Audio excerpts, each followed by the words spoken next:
Ketika dipanggil atau diminta untuk konseling, berarti siap mendengarkan. Dengerin curhatan orang nih kalau berarti. Iya. Gak cuma dengerin cerita kok, Iya. diolah juga. Banyak lakian kan banyak binian bisa menghadap Kak?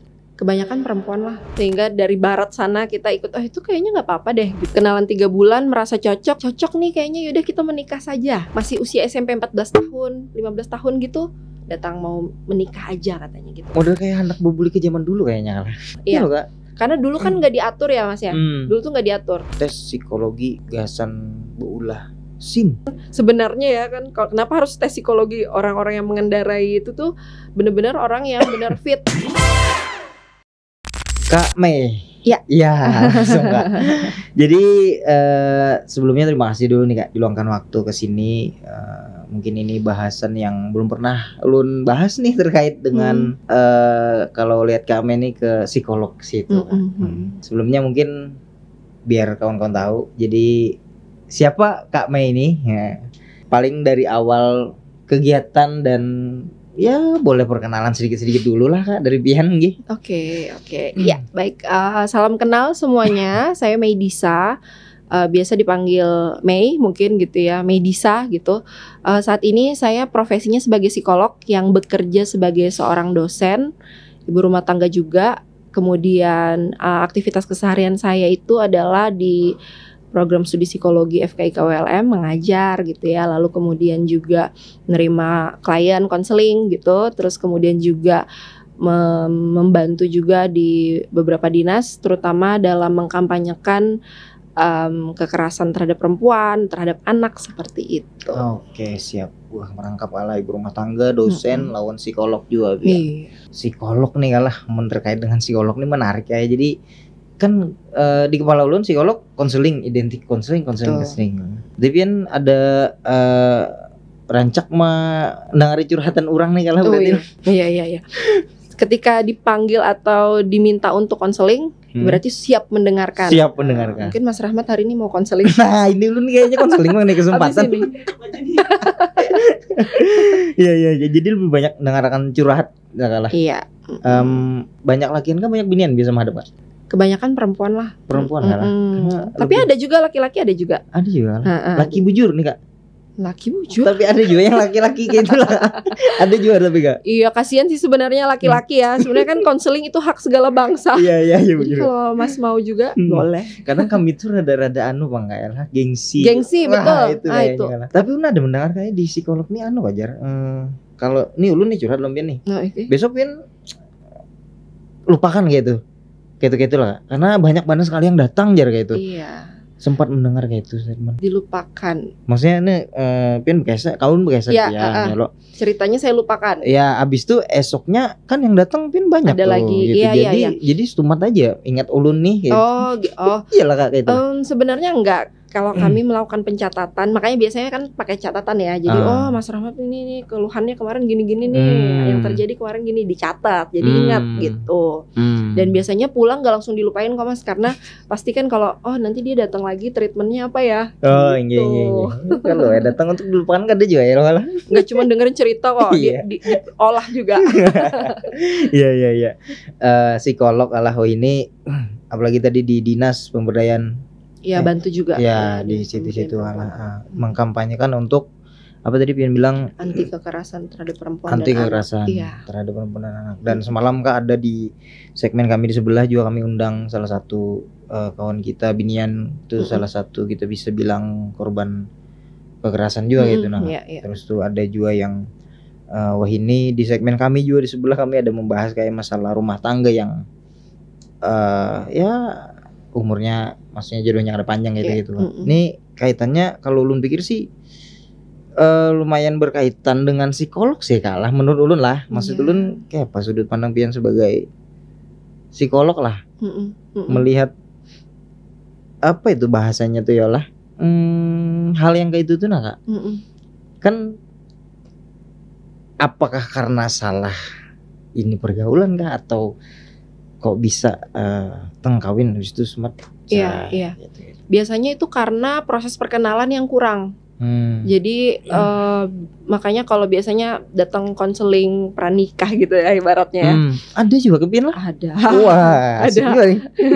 terus Mas. Jadi biasanya tuh sekarang ini kan banyak yang bilang udah kenal lama gitu ya, tapi ternyata menjalin komunikasinya tuh via sosial media gitu. Nah itu tuh beda halnya dengan kita ketemu langsung gini. Beda ya Mas ya, kita ngobrol gini sama kita chatting gitu tuh beda banget gitu. Jadi mungkin masa perkenalannya yang kurang lama. Kemudian kalau ibaratnya kalau dari segi ilmu psikologi gitu ya, kalau yang saya baca itu masa perkenalan orang itu tuh setidaknya orang mengenal satu sama lain tuh 1 tahun lah kurang lebih. Kalau kurang dari itu tuh rasanya masih jar orang tuh banyak baiknya ya yang keluar ya. Romansanya aja terus yang masih keluar di 1 tahun kurang kayak gitu. Nah 6 bulan, 3 bulan, 6 bulan, 8 bulan tuh masih romansa aja. Tapi kalau sudah 1 tahun kita udah mulai menunjukkan jati diri kita. Nah mungkin bisa jadi itu kan mungkin karena misalnya dikenalkan atau kenal dari sosial media, lalu kemudian cocok nih kayaknya yaudah kita menikah saja. Nah belum kenal karakter sehingga ternyata oh aku nggak bisa menerima lah karakternya yang seperti itu. Akhirnya memutuskan untuk kita berpisah aja. Gitu. Terus kalau lo Kak nikah cepat nih dengan yang kadang ada yang sebulan hanya kenal kayak. Untuk nikah ada juga nih kawan-kawan yang lo dengar gitu lo. Tapi ada juga dengan umur perkenalan yang pendek itu memang sebagian kecil mungkin kalah yang panjang jodohnya ya lo kalah. Tapi ada juga nikah dengan yang perkenalannya pendek. Tiba-tiba habis nikah mungkin emosi karena kontrol atau apa ya lo main kayak sampai patahan gigi kan. Waduh juluna kasihan biniannya gitu nah. Itu aduh rasa itu dari anak kah kayak itu kah atau pola didik kah menurut Pian atau di luar dari yang perkenalan singkat tadi itu nah kak yang mempengaruhi benar ke perilaku seseorang itu tuh nah kak? Iya. Banyak faktor gitu ya. Salah satunya juga pola pengasuhan. Bagi anak-anak yang berasal dari keluarga yang mungkin mengalami kekerasan juga itu berisiko. Saya bilang berisiko lah, tapi jadi nggak semua gitu ya. Berisiko untuk mengalami juga atau melakukan kekerasan itu juga. Oke, siap.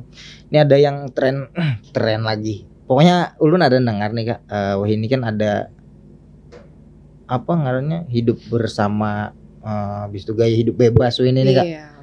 Itu tuh apalagi anak-anak wah ini loh kak.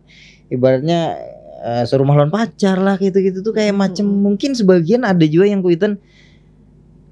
Ayo kenapa juga modelnya ulun gureng anu lah si anu pemalam di wadah di rumah kita gitu-gitu tuh kayak macam sedikit menormalisasi lah menurut tuh kayak menurut Bian tuh kak.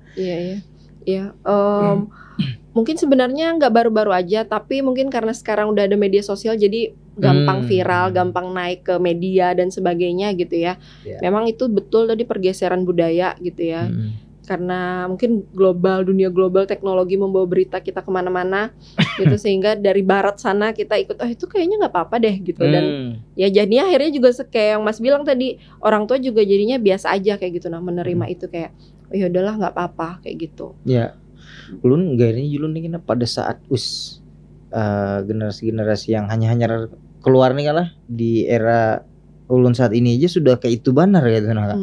Apalagi kayaknya gitu nah wah julun 10 tahun ke depan nih kayak apa nih gitu nah anak-anak yang sekarang TK anak-anak kita ya yang gitu kak anak-anak yang sekarang TK nih kayaknya SMA-nya kayak apa nih yang SMA saat ini aja sudah kayak itu benar gitu nah kak. Itu Pian banyak lah buan SMA kayaknya tiba-tiba datang. Iya beberapa jadi salah satu layanan konseling juga yang sering saya terima itu adalah pernikahan banyak yang di Banjarbaru aja nih ya pernikahan usia anaknya juga masih lumayan. Usia anak tuh berapa? Sekarang kan standar 19 ya. Jadi standar pernikahan kan sekarang nggak lagi 17 tapi 19 tahun. Sekarang kan kalah. Iya, jadi 17 tahun merasa kayak udah dewasa. Jadi mau nikah aja bahkan yang SMP masih usia SMP 14 tahun, 15 tahun gitu datang mau menikah aja katanya gitu. Karena sudah kada sekolah. Kacau lah kayak gitu model kayak anak bubuli ke zaman dulu kayaknya lah. Jadi biar habar lu dengar kisah-kisah kuitan tuh kalau dulu tuh ada yang 14 tahun betul iya kak.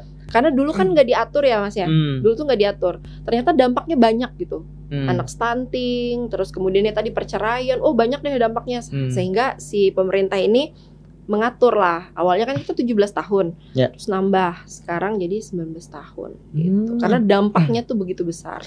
Itu anak SMP datang ke PIN sorangan kah atau longgitan kayak apa Kak? Akhirnya datang sama pasangan dan juga sama orang tua gitu. Wih, Karena merasa kayak papang lagi ini sudah hendak kawin Jar. iya, Jadi iya, orang tua iya, tidak iya. bisa menolak katanya kayak gitu. Tapi banyak SMA banyak juga kalah. SMA juga banyak. Banyak mana SMA, SMP, long kuliah Kak? Kalau kuliah kan berarti usianya udah di atas 19 tahun ya. Itu udah nggak terlalu sering. Kalau yang biasanya saya terima itu tadi di bawah 18, 15, 16, 17. Itu berkesahan lawan PIN tuh masalah percintaan aja atau ada yang lain mungkin nggak? Ya banyak hal karena kan kami ini ya konselingnya sekalian juga menggali data gitu ya. Jadi kayak berapa lama perkenalan, yang dibilangnya katanya lama ternyata baru 3 bulan. Berkenalan 3 bulan merasa cocok, saya bilang berkenalannya di mana gitu, di sosial media. Wah pulang lah. 3 bulan di sosial media kalau bagi saya itu nggak terhitung, belum terhitung perkenalan menurut saya. Jadi di konfrontasi, maksudnya kayak coba diperpanjang lagi lah masa perkenalannya, tapi nggak bisa. Supan Jar sama tetangga. Gitu. Jadi yang sering banget tuh itu supan sama tetangga. Nanti apa kata tetangga, serantang seruntung sudah berdua, misalnya kayak gitu ya. Itu apa tuh Gitu. kuitannya kayaknya malah kan? Iya, kuitannya juga. Ini apa yang salah sih Kak sebenarnya? Menurut Piana kayak apa sih? Ya lo. Ya mungkin karena FOMO bisa jadi gitu ya. Bisa juga karena faktor kebablasan gitu ya, perilaku seksual sebelum menikah sehingga mengakibatkan kehamilan. Bahkan ada juga yang sudah melahirkan gitu baru mau mengurus pernikahan, misalnya seperti itu. Iya. Ya semalam kayak udah lihat di berita tuh, media kita tuh ada yang lahiran di daerah arah hulu sungai sana lah. Lahiran, inya melahirkan di muka rumah orang kayak tengah malam ya. Itu baju SMA apa kuliah ulun kada inget lah. Pokoknya anum aja lah. Lahir di anaknya tinggalannya masuk CCTV itu tuh. Kelihatan ya. Oh iya ada itu dengar. Wah, ini Ulun kan ada apa dengan dunia ini gitu nah. Maksud Ulun kan mungkin amun kita ngobrol masalah apa sih yang mempengaruhi lo kan banyak kayaknya kalah mungkin dari pola didik atau mungkin kayak apa di lingkungan ini macam-macam mungkin lah. Cuma dari sudut pandang psikologi tadi itu perilaku-perilaku yang ibarat kata tuh jadi orang ini sudah menyalahi loh. Iya, tidak sesuai dengan norma kita lah, budaya kita gitu ya, budaya kita. Iya. Kalau dari coba cari tahu gitu ya. Itu kan karena kita nih teknologi lah, jadi global. Jadi kita tuh bisa tahu apa yang terjadi di budaya barat sana ngapain gitu lah. Kemudian di barat sana mungkin sudah wajar ya, kayak misalnya jar kita tuh kumpul kebo ya, tadi living together tadi lah, tema itu tadi. Terus kemudian mungkin sudah dari dulu gitu ya terjadi juga tapi ditutupi. Nah kalau sekarang kan gampang banget ya media sosial, kemudian itu tuh menjadi sesuatu hal yang kayak dibanggakan sehingga itu akhirnya juga terekspos ke media gitu. Itu bisa jadi salah satu faktor juga. Seperti itu, sehingga anak muda apalagi remaja kan yang melihat ya, remaja kayaknya dia nggak apa-apa deh, kayaknya dia aman-aman aja deh, maksudnya tinggal bersama, orang tua juga nggak ada komentar apa-apa, jadi aman aja gitu. Apalagi misalnya tinggal jauh dari orang tua dan orang tuanya juga cenderung kayak membiarkan gitu ya, pola asuh pembiaran kayak gitu, tidak ada, atau bisa juga terlalu keras sehingga menutupi banyak hal dari orang tua. Nah itu juga bisa jadi faktor. Dan juga ini sih sebenarnya kalau yang biasa saya bahas itu pendidikan seksual sejak dini. Anak-anak kita tuh kan seks itu tabu sekali dibicarakan di keluarga, sehingga anak-anak kita itu biasanya taunya itu dari teman-temannya. Ya misalnya kita lah, waktu misalnya kita masih SMP mungkin SMA, kita tuh tahu ada video ada foto ini itu kan dari teman-teman gitu. Dan ketika kita ngomongin ke orang tua kita pasti selalu nggak boleh, itu kada baik misalnya kayak gitu, sehingga akhirnya anak-anak mencari informasi ke orang lain yang belum tentu tepat penjelasannya. Begitu. Nah makanya sebenarnya pendidikan seks juga perlu gitu. Kalau di luar sana kan ibaratnya bahkan orang tua dan pemerintah di sana sampai kayak mengkampanyekan kondom, penggunaan kondom ya, karena ibaratnya sudah tidak bisa beredam lagi seksual pergaulan bebas itulah, hubungan seksual di luar nikah, karena mereka pun nikah kan juga nggak yang kayak kita ya, sakral gitu. Nah kalau budaya Indonesia kan ada agama gitu ya, norma-norma budaya, tradisi kayak gitu, yang sehingga itu membatasi kita kayak gitu. Sebenarnya tuh seperti itu yang pada akhirnya. Tapi kalau misalnya ketika ya tadi anak remaja yang FOMO gitu kan ya, kayaknya enak deh kawin, kan kayak Luna Maya, kayak siapa kawin itu kan kayaknya enaknya lah, mungkin bulan madu kemana gitu, mikirnya tuh enak-enaknya aja kayak gitu. Nah padahal coba banyak kawin di jeneng tuh semua berkelahi ya, betul ya, jadi pasien pian kan konseling ya bukannya. Iya tadi merasa kayak sedikit dinormalisasikan makanya. Terus ada ulun lihat di podcast tuh yang apa tuh, hamil 9 bulan, siapa tuh yang Erika? Iya Erika Carlina itu kemarin ya baru melahirkan. Itu dia, wah ini dulu lah.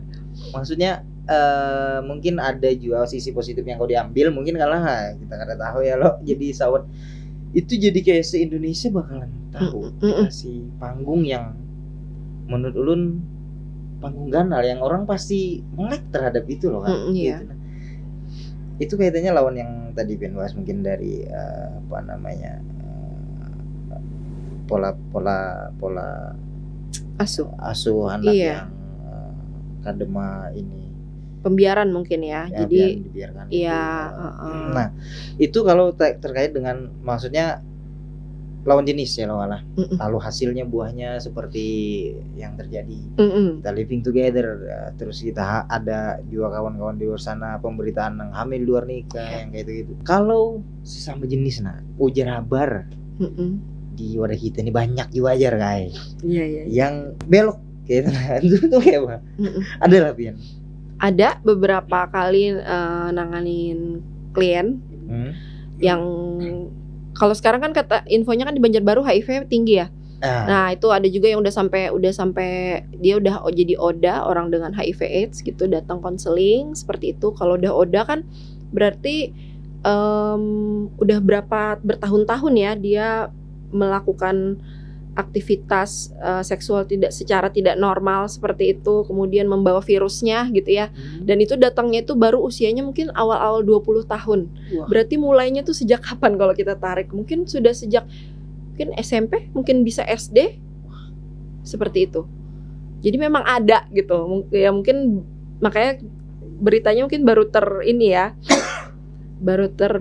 blow up, maksudnya di Banjarbaru gitu ya. Mungkin itu juga jadi tamparan keras sih buat kita ya.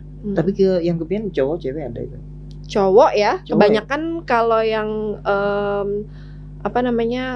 belok dan kemudian ada dampaknya, itu kebanyakan cowok sih yang datang gitu. Tapi yang cewek pernah Pian? Kalau yang cewek ya ada seperti itu ya. Tapi kalau yang sampai berdampak karena misalnya tadi yang hubungan sama jenis gitu ya, yang gak cuman pacaran doang ya kan pastinya itu kebanyakan laki-laki sih yang datang konseling, karena kan dampak psikologisnya sebenarnya besar sekali untuk mereka itu. Jar kawan-kawan lu dengar yang botot jar gak? Cek konseling kan botot lah. Kada sih, kayaknya lain yang tipe itu ya. Apa sih? Iya. Aduh. Iya.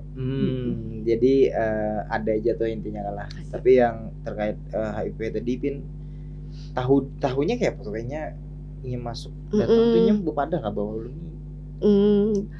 Beberapa itu nggak langsung bilang lah kalau saya ini punya HIV enggak.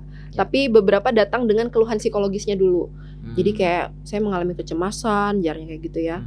Terus kayak rasanya kayak depresi, rasanya itu. Jadi keluhan-keluhan psikologis yang ini duluan. Terus setelah diusut-usut, oh ternyata karena kondisi fisiknya juga kan udah kena virusnya gitu ya. Terus juga lingkungan juga, dan itu kan ibaratnya ya, kalau kita itu kan yang tidak sesuai dengan norma itu ada hati kecil kita kan pasti kayak berkecamuk ya Mas ya, kayak kita melanggar lampu lalu lintas aja tuh ada kayak menggretek jar orang gitu ya. Nah itu tuh yang menggereteknya tuh besar gitu sehingga membuat kondisi psikologisnya nggak nyaman. Gitu. Terus yang beulah pian tahu nih Kak. Mm-mm. Oh ini kena kayak itu. Pengakuan dari orangnya sendiri, iya, akhirnya gitu Akhirnya. ya. Terus pas yang aku pian kayak apa tuh? Oh ya, akhirnya ya tetap menerima klien apa adanya ya gitu ya. Jadi ya sudah diterima saja. Jadi fokusnya kalau kami layanannya kan psikologisnya, jadi fokusnya ke layanan psikologisnya gitu. Kalau memang dia belum ibaratnya tercover dengan bantuan medis gitu, kita arahin. Ini ada loh, misalnya ada komunitas, ini ada dokter, misalnya ke dokter mana misalnya kayak gitu ya, untuk berobat dan sebagainya kayak gitu. Tapi kalau sudah tercover dengan medis, ibaratnya dia udah memang berobat juga, ya udah kita fokusnya ke psikologisnya aja. Gair lah Kak yang tiba-tiba, anjay ini kena nih. Gair lah gimana? Enggak sih. Kadang-kadang santai aja lah, karena pian tahu lah penularannya tuh lewat bukan kayak batuk gitu, enggak. Iya. Oke, menarik ya. Tapi satu hal nih di kepala ulun lah terkait psikologi, jurusan psikologi nih kan lah yang di sini sedikit apa ya lah istilahnya, kita mungkin keluar dari topik dikit ya lah. Ulun menemui kawan-kawan kalah yang lulusan psikologi, ternyata banyak bener jadi nananggaluh, jadi gitu-gitu tuh. Wow. Pian lulusan mana? Lulusan psikologi dari Jawa, tapi sekarang Jawa, kan ngajarnya di ULM Banjarbaru sini, ya. Berarti Pian menjadi salah satu dosen di situ dong. Betul. Pertanyaan ulun nih lah, kenapa sih gitu nah? Pasti dah bila lulusan psikologi kawainya talentanya tuh keluar modelnya tuh nah. Iya betul. Ada apa sih yang di psikologi nih? Mungkin karena masuk psikologi itu biasanya orang bilang tuh rawat jalan. Jadi rawat jalan kalah. Rawat jalan. Jadi kami bukan orang yang bersih secara psikologis gitu ya lah. Tapi juga sebenarnya juga mungkin ada penyakit-penyakit psikologis juga yang ingin dirawat masuk psikologi. Nah, atau juga yang nggak berpenyakit tapi ingin mengenal diri. Jadi belajar ilmu psikologi itu kita sedang mempelajari diri kita kan Mas, sehingga lebih cepat peka tentang aku ini minatnya apa ya, aku lebih cocoknya kemana ya gitu. Difasilitasi juga dengan ada mata kuliah pengembangan diri gitu. Jadi di situ juga misalnya di situ diajarin public speaking, diajarin bagaimana bertata krama, ibaratnya seperti itu gitu. Komunikasi yang efektif gimana gitu. Jadi udah dapat ilmunya duluan. Oh, cocok kayak kalah modelnya bonnya tuh pede gitu nah. Iya. Udah siap gitulah. Siap nih karena kenal diri tadi tuh kan. Ya gitu. Iya, jadi penyanyi kena, jadi ini MC, jadi nananggaluh macam-macam lah. Laku ya lulusan psikologi. Iya, mantap juga aja lu nih. Pokoknya bilangnya nananggaluh aja pasti psikologi aja lah. Iya lagi. Dan luar biasa Bang kalau itu. Di balik ke topik sedikit nih kalah masalah keresahan ulun pribadi lah terkait yang terjadi saat ini kalah.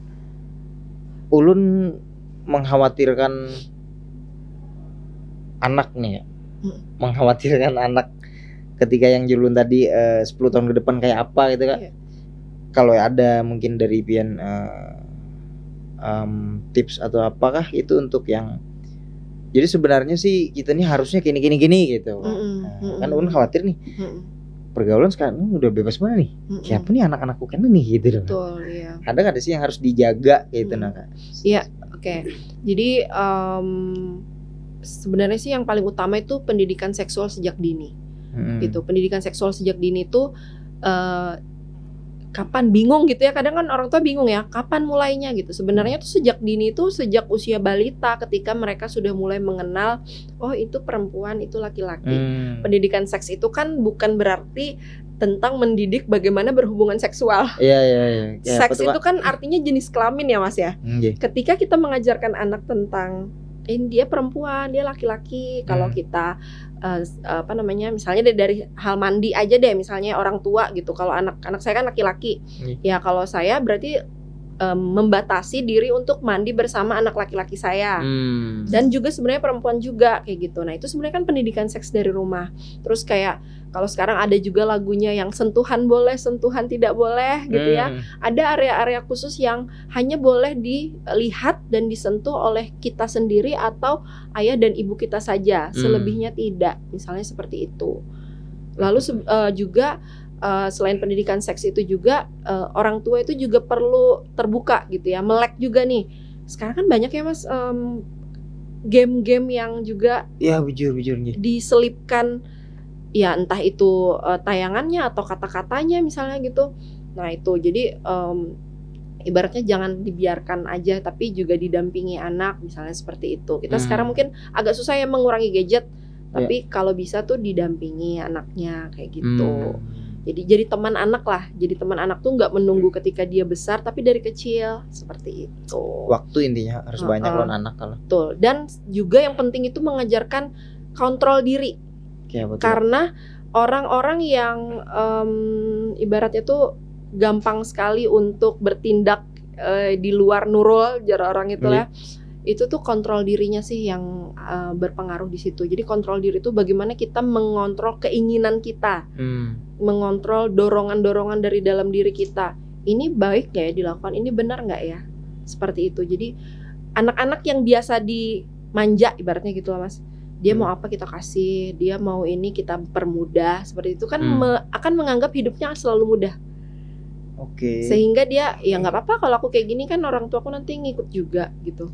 Oh kalau aku begitu nanti orang tuaku juga akan memberikan juga, memfasilitasi juga. Nah gitu. Itu yang berisiko sih sebenarnya. Tangkap berarti bedakan antara memanjakan dan mendidik ya. Iya betul. Ini anak ini tuh kan anak ini gas, ini gas. Duitnya ada, istilahkan gitu. Tapi ajarkan juga bagaimana mereka menunda, delay keinginan mereka kayak gitu. Seperti itu sih. Apalagi sosmed tuh ini kalah. Oh iya. Ini jadinya tambahannya lo kan anaknya ke Alfamart Indomaret karena videonya nukar ini kan akan lalu betagih juga gitu. Iya benar. Iya Jepang dulu. Betul. Nah itu anak-anak sekarang aja udah bisa seperti itu. Oke. Sekarang Banjarbaru nih Kak. Balik lagi ke Banjarbaru lah, psikologi. Ulun pribadi nih kalah termasuk orang yang apa ya, kalau ke dokter tuh di kepala ulun sakit, garing, luka-luka kayak itu kayak. Tapi ternyata lah menurut ulun psikologi ini bagian dari dokter juga loh Kak. Iya betul iya. Cuman petugas kesehatan juga termasuk petugas kesehatan. Petugas kesehatan walaupun kadang menangani luka yang terlihat ya loh Kak. Itu loh luka di dalam. Itu jadi ulun nih kayak termasuk orang yang kada apa ya lah, kada tahu, kada aware, kayak apa ya, bahwa di dunia ini ada psikologi loh yang gasan. Kalau ikem hendak curhat, ikem hendak ikem lagi mungkin sakit, stres berlebihan atau apa, datang ke situ. Mungkin itu salah satu alasan juga kenapa laki-laki lebih jarang mungkin ke psikolog lah. Kalau ulun memang satu pertama supan ngarah juga. Yang kedua memang ulun kada tahu bahwa ini aja di mana psikologi ikem konsulgin ke psikolog ya. Nggak tahu aja di mana.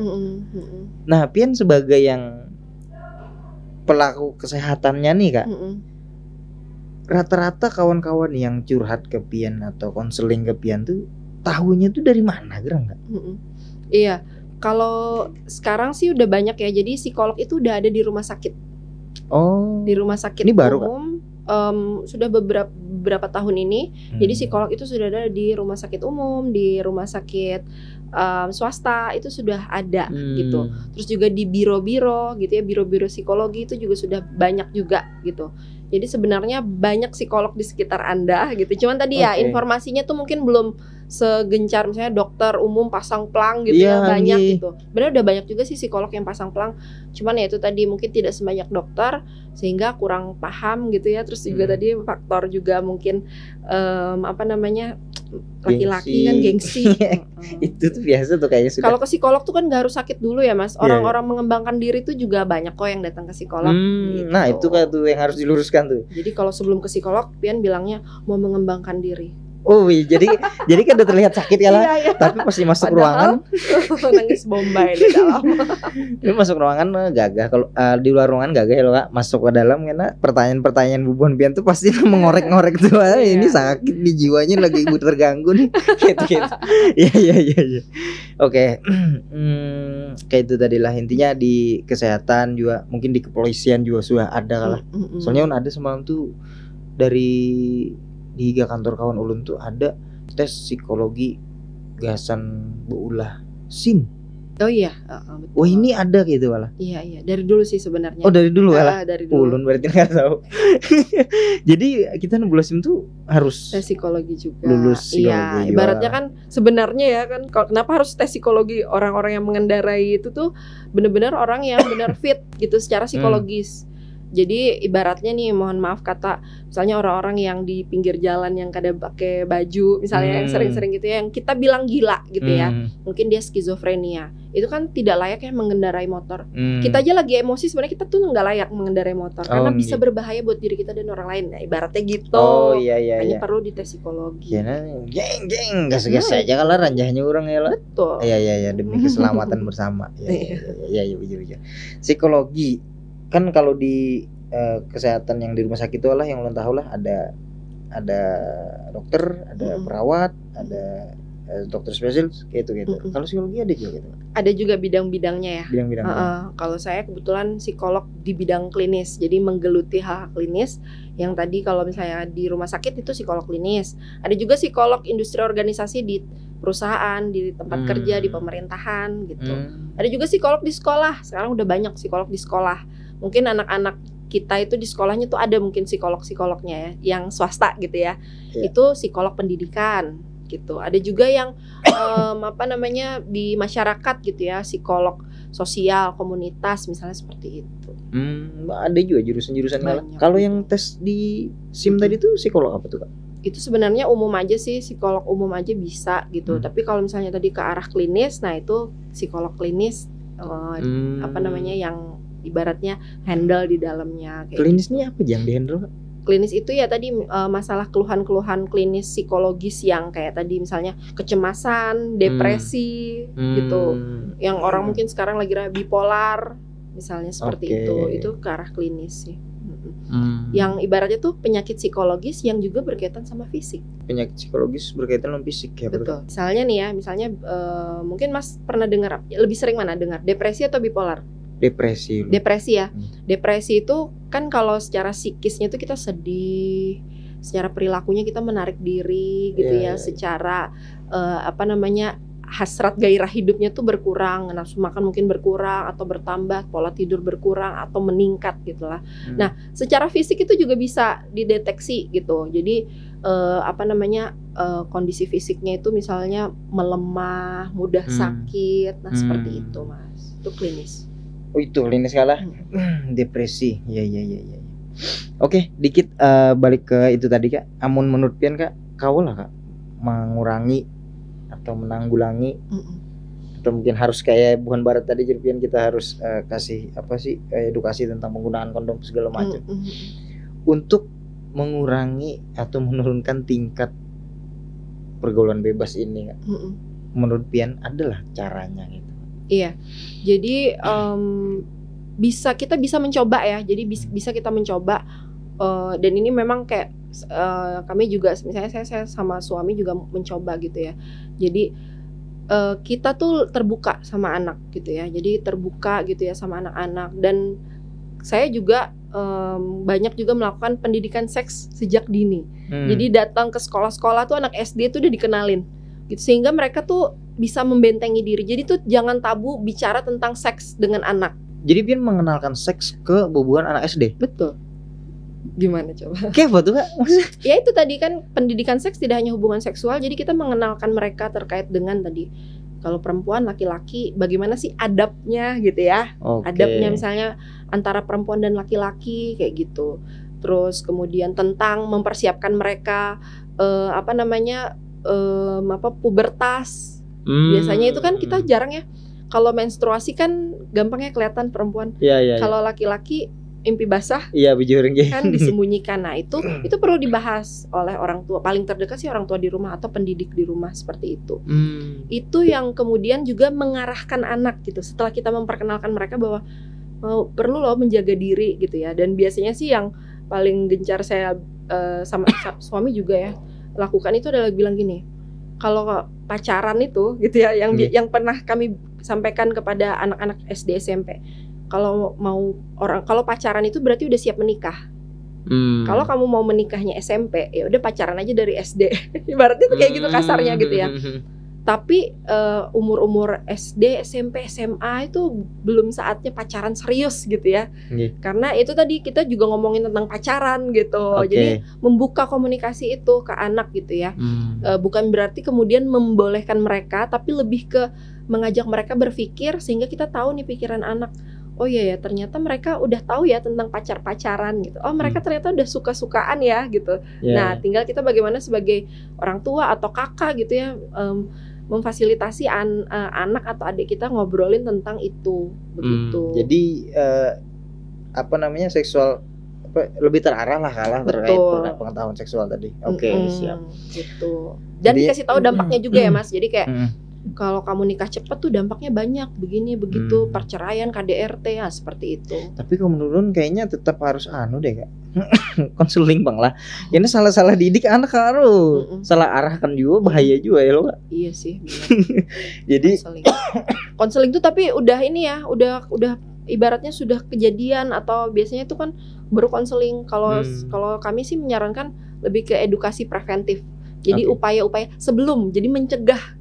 Kayak apa kita mencegah supaya tadi jangan sampai banyak pergaulan bebasnya, diarahkan ke cari minatnya apa, banyak ekstrakurikuler di sekolah itu buat apa sih? Sebenarnya kan buat menggali komitmen lagi, menggali dia sukanya apa, minatnya, bakatnya kemana, sehingga mereka fokus ke situ gitu. Hal positif hal positif gitu. Jadi kalau yang ibaratnya apakah kemudian banyak kegiatan bagus, ya ada bagus, ada nggak bagusnya juga. Yang penting kita arahin positif seperti itu. Ini kaitannya sih peran orang tua Bang kayaknya penting benar juga untuk itu. Terus apa tanggapan pian tentang ada kai-kai yang mencabuli anak SD? Itu apa sih Kak? Sakit apa? Iya. Itu kalau secara psikologi sebenarnya dorongan gairah seksual kan kalau laki-laki tuh nggak ada matinya ya Mas. Oh iya.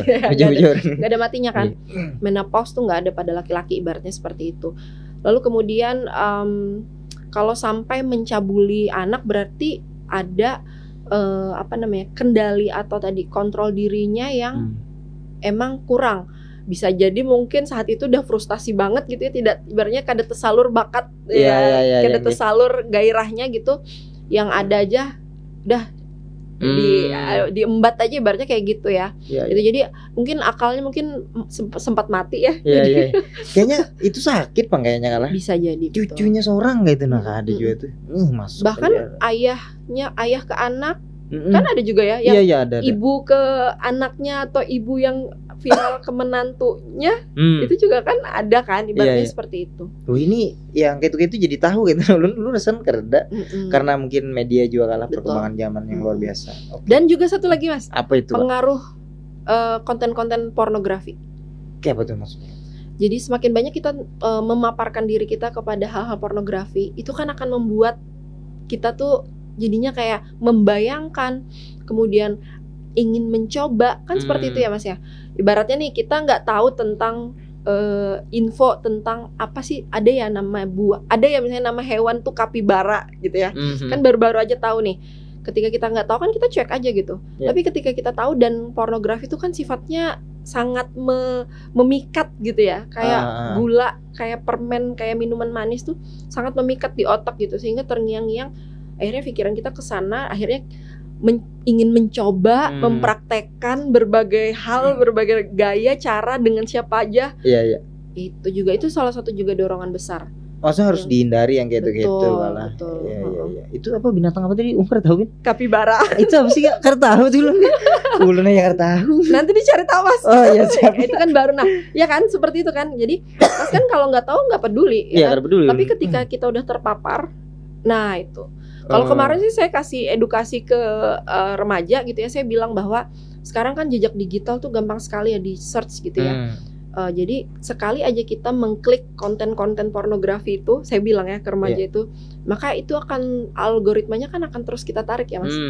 Dan itu bisa jadi bahaya mungkin ke depannya, karena bisa jadi orang saya cari pekerjaan itu sampai bisa membobol riwayat ini kita ya. Iya.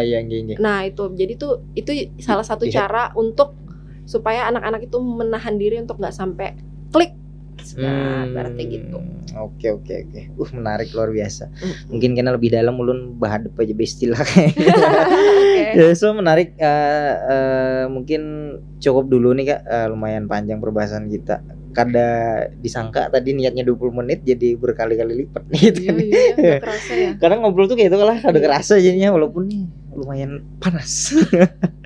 So guys, jadi keterkaitan dengan tadi kayak living together, terus hamil di luar nikah, ada perilaku-perilaku yang di luar daripada batas wajar yang sekarang menjadi fenomena yang lagi luar biasa naik menurut Lun gitu kan. Nah, itu atas perbincangan kita tadi, ulun dapat simpulkan salah satu peran paling penting juga adalah kehadiran orang tua. Jadi bibit-bibitnya dulu nih dikasih tahu bahwa itu salah. Jadi di masa mendatang mungkin harapannya bisa mengurangi hal-hal yang kayak itu, karena banyak pada dampaknya. Mungkin kayak HIV mungkin akan berkurang ketika dengan kesadaran anak-anak itu tadi. Terus juga seks bebas yang sebelum pada waktunya juga mungkin akan berkurang dan lain sebagainya, lah hal-hal positif. So guys, itu aja dulu yang bisa kita sampaikan. Terima kasih banyak ulun waktu pian hari ini sekali lagi Kak. Mudah-mudahan di kemudian hari kita bisa berjumpa lagi. Dan thank you.